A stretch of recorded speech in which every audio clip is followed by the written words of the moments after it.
मौलिक अधिकार हमारे संविधान के भाग 3 में अनुच्छेद 12 से 35 में दिए गए हैं।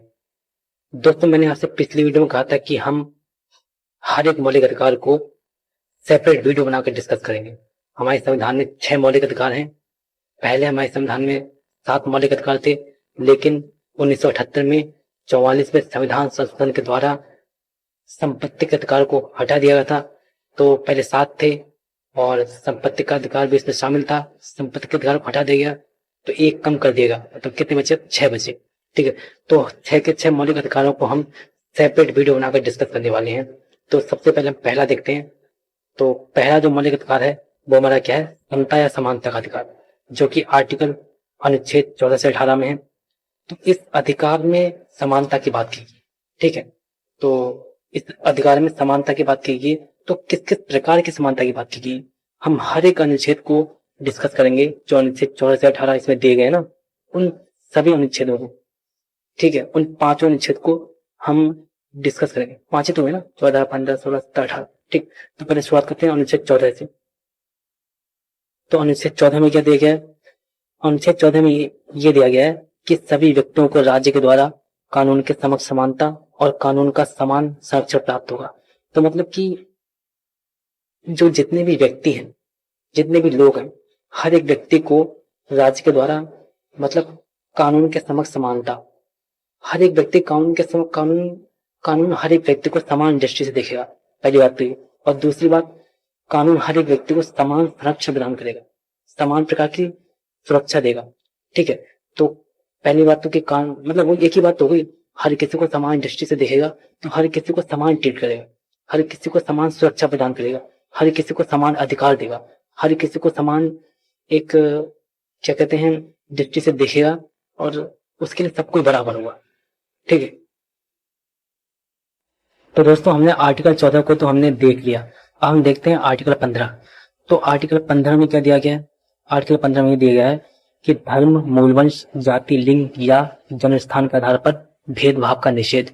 मतलब किसी भी व्यक्ति के साथ धर्म, मूलवंश, जाति, लिंग या जन्म स्थान, मतलब वो किस धर्म का है, कौन से वंश का है, कौन सी जाति का है, क्या लिंग है उसका, मेल है, फीमेल है या कोई अदर, या कहाँ पर वो उसका जन्म हुआ है, उसके आधार पर भेदभाव नहीं किया जाएगा।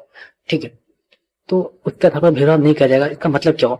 इसका मतलब ये हुआ कि जो क्या कहते हैं हमारे दुकानों, होटलों, कुओं, तालाबों, स्नान घाटों, सड़कों, तो इसमें क्या कहते हैं कि हर किसी को प्रवेश की समानता होगी। ऐसा नहीं कि सिर्फ उच्च वर्ग के लोग जा सकते हैं, और ऐसा नहीं कि सिर्फ मेल या फीमेल जा सकते हैं। मतलब कि दुकानों, होटलों, कुओं, तालाबों, स्नान घाटों, सड़कों, इनमें मतलब कि कोई भी जा सकता है। ठीक है, तो इसमें लिंग, जाति, वंश, धर्म आदि का कोई भेदभाव नहीं किया जाएगा। ठीक है, तो अब हम देखते हैं अनुच्छेद 16। तो अनुच्छेद 16 में क्या दिया गया? अनुच्छेद 16 में यह दिया गया कि रोजगार में अवसर की समानता, मतलब कि हर एक व्यक्ति को सरकार की तरफ से रोजगार में समान अवसर प्राप्त होंगे। ठीक, तो ये बात कही गई किसमें? अनुच्छेद 16 में। तो कि रोजगार में अवसर की समानता, हर एक व्यक्ति को सरकार की तरफ से रोजगार में समान अवसर प्राप्त होंगे। अब देखते हैं अनुच्छेद 17। तो अनुच्छेद 17 में क्या दिया गया है? अनुच्छेद 17 में छुआछूत का अंत, मतलब कि जो क्या कहते हैं, जैसे पहले, बहुत पहले होता था, अब तो नहीं होता है, बहुत पहले क्या होता था कि जो उच्च जाति के लोग होते थे, उच्च वर्ग के लोग होते थे, वो निम्न जाति, निम्न वर्ग के लोगों को छूने से कतराते थे। मतलब वो सोचते थे कि अगर हमने इनको छू लिया तो हम भ्रष्ट हो जाएंगे, मतलब हम क्या कहते हैं वो हो जाएंगे, हमारा धर्म क्या कहते हैं सब कुछ मतलब उसमें भ्रष्ट हो जाएगा। ठीक है, तो वो सोचते, उनको मतलब छूना बहुत ज्यादा वो मानते थे, अशुद्ध मानते थे, अपवित्र मानते थे। कहते थे कि अगर हमने इनको छू लिया, उच्च जाति के लोग कहते थे कि अगर हमने नीची जाति के लोगों को छू लिया तो हम क्या कहते हैं अपवित्र हो जाएंगे। ठीक, तो इसीलिए वो उनको छूने से कतराते थे। ठीक है, तो लेकिन आर्टिकल 17 के द्वारा, अनुच्छेद 17 के द्वारा इस क्या कहते हैं इस कुप्रथा को नष्ट कर दिया गया है। ठीक है, कि छुआछूत का अंत कर दिया गया है। और अब आता हमारा लास्टवां अनुच्छेद 18।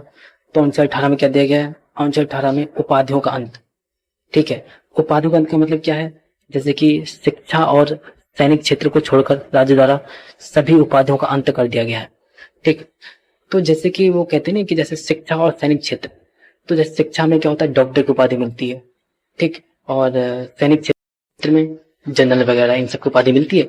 तो इनके अलावा हर एक उपाधि का अंत कर दिया जाएगा और सिर्फ यही 2 उपाधियां मान्य होंगी। एक तो शिक्षा से जो मिल रही है, भाई जो मेहनत करके प्राप्त कर रहा है, जैसे कोई डॉक्टर बन रहा है, ठीक है, और डॉक्टर बनने का मतलब ये है कि जो पीएचडी की डिग्री जैसे हासिल कर ली इसने, तो उसके नाम के आगे डॉक्टर लग जाएगा।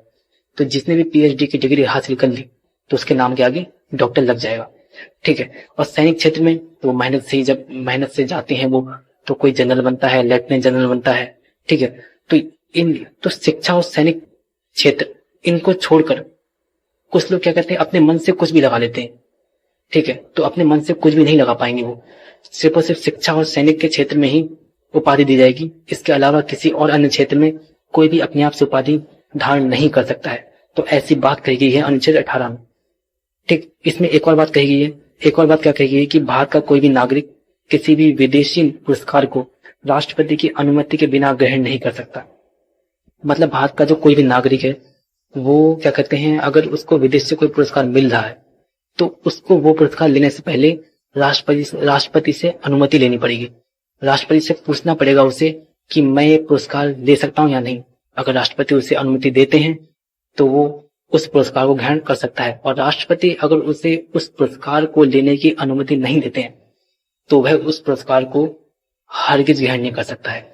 तो राष्ट्रपति की अनुमति के बिना भारत का कोई भी नागरिक विदेश से मिले पुरस्कार को, किसी विदेशी पुरस्कार को ग्रहण नहीं कर सकता है, ठीक है। तो यही बात कही गई हमारे आर्टिकल 18 में।